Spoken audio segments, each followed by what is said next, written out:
અને ખોપડીની અંદર દારૂ અને દારૂની અંદર કૂતરાનો માંસ અને આ ચુડેલ રાંધે છે.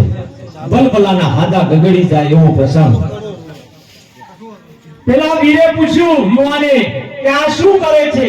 કે દેખાતું નથી, મારું ભોજન તૈયાર કરું છું. કેમ? કે મારે રોજનો ક્રમ છે, આજની વાત નથી. રોજ રાત્રે મળદું આવે અને મારે આ રાંધવાનું હોય. કે શું રાંધે છે? કે આ જોતો ખરો, ચિત્તા સળગે છે, માણસની ખોપડી છે, અંદર દારૂ વેડે છે, દારૂની અંદર કૂતરાનું માંસ રાંધું છું. એટલું નહીં, પણ બાજુમાં એક લાકડું ઊભું કરેલું અને લાકડાની ઉપર એક ચપ્પલ ભરાયેલું. એટલે પેલા યુવાને પૂછ્યું કે આ ચપ્પલમાં તું ખાઈશ ને? આ ચપ્પલ નીચે ઉતારી એમાં નાખીને ખાઈશ ને ચુડેલ? કે નારે ના, ખાવાનું પાત્ર નથી. તો કે આ ચપ્પલ કેમ લટકાવ્યું છે? કે મારી રસોઈ અભડાઈ ના જાય એટલે. પેલો યુવાન કે અરે રે રે રે, તું પોતે ચુડેલ, ચિતા અગ્નિ અને એમાં માણાની ખોપડી, દારૂના આધણ અને કૂતરાનું મોસ તારાથી કોઈ નીચું હોય અને આવી રસોઈ કદી અભડાય?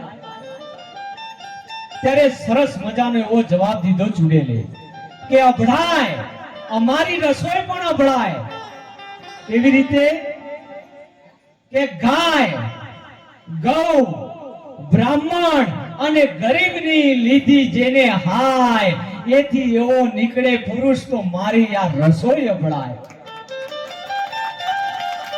ગાય કહેવાય કે ગાયોને મારી હોય, એના પૂળા પડાવી લીધા હોય, ગૌચર ખેડ્યા હોય, બ્રાહ્મણને અડ્યા હોય, સાધુને હેરાન કર્યા હોય અને ગરીબને લીધી હાય હોય, એવો જો અમારાથી અહીંથી આગળ નીકળે તો એનાથી અમારી આ રસોઈ અભડાય.